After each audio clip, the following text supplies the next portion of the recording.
很多人都有一个疑问，那就是中国的古代传统武术相比较于其他国家所流行的自由搏击、空手道、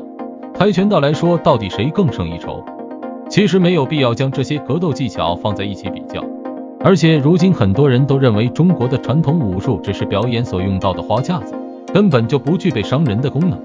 其实在其他国家闻名的柔道和摔跤大多都来源于中国的古代武术，中国的传统武术和拳法大多都是杀人技，经过几千年的演进和发展，远远超过了其他国家国内孕育出来的技法。摔跤其实很早之前便在中国出现，摔跤作为最传统的一种格斗方式，并不需要用到复杂的兵器，只需要两个人利用自己的身体优势和力量战胜对方。春秋战国时期，摔跤便在社会各界流传开来。最开始，摔跤只是被当作一种运动，用来展现男人气魄和强大力量。后来，摔跤才逐渐被用到战争当中，作为一种杀人技传授使用。《水浒传》当中的浪子燕青就是凭借一手出神入化的摔跤功夫而闻名于世，就连黑旋风李逵都没有办法在燕青手下扛过3个回合，可见摔跤的强大之处。摔跤在古代又被称为灌跤，相比较于其他的拳法，摔跤显得非常简单粗暴，往往仅用自己的双手就可以做到一击毙命。那些精通摔跤技术的大师通常都会将自己的双手磨练得粗糙无比，尽可能的让自己的关节和骨头暴露出来，在摔跤的时候就可以利用自己双手上的优势来掀翻敌人。同时，这些摔跤手在战斗的时候从来不会顾及对方的感受，总是会想尽一切办法在最短的时间内花费最少的体力击败对手。眼睛、心口、脖子以及腹部这些人体最脆弱的地方，都是摔跤手惯用的攻击位置。一旦被一些经验丰富的摔跤手击中这些脆弱的部位，大部分人便会当场死去。因此，很多刺客在进行刺杀任务的时候，往往都会练就一番高超的摔跤技术。春秋一位君主就曾经受到过刺客的进攻，而且此次这名刺客刺杀所使用的武器居然就是自己的拳头。春秋战国作为乱世时期，即便是一国之君也无法完全保障自身安全。战国后期，嬴政还没有带领秦国统一6国，但是他却表现出来了一统中原的野心。很多刺客都争相前去刺杀嬴政，在这些刺客当中，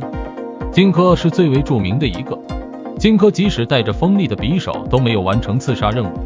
然而春秋时期的宋国摔跤手居然仅凭一双拳头就完成了刺杀，将当时宋国的君主活活打死，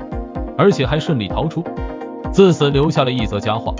可见摔跤的杀伤力是有多么惊人。随着战争爆发的次数越来越多，摔跤慢慢被当成了一种必备技巧传入军队当中。蒙古族所建立的大元王朝是古代历史上领土面积最大的一个朝代，而且蒙古是游牧民族，非常重视士兵的战斗力，基本上所有的蒙古士兵都非常擅长摔跤。现如今，蒙古每年都要举行盛大的那达慕大会，在那达慕大会上，所有的参赛选手都需要通过摔跤来与其他人决一胜负，可见摔跤在中国历史上所起到的影响有多么深远。只不过随着时代的变化，摔跤如今更倾向于成为艺术观赏方面的打斗。不仅仅在中国，其他国家也将摔跤当作是一门艺术运动加以推广。比如美国的唯一，虽然观众们看到擂台上面的挑战者们拳拳致命，出招凶狠，但实际上这些人都是按照事先安排好的剧本加以演绎，看似凶狠，实则缺乏实战性和杀伤力。除了摔跤之外，空手道、跆拳道等在国外非常著名的武术运动，他们创作的来源都是中国的传统武术。比如说日本的柔道，柔道讲求以柔克刚，而这一武学理念正是来源于中国古代的太极。虽然太极深奥无比，但是很多人还是倾向于将太极所表达的刚柔并济、四两拨千斤应用到武术的发展和应用当中，往往可以做到以弱胜强。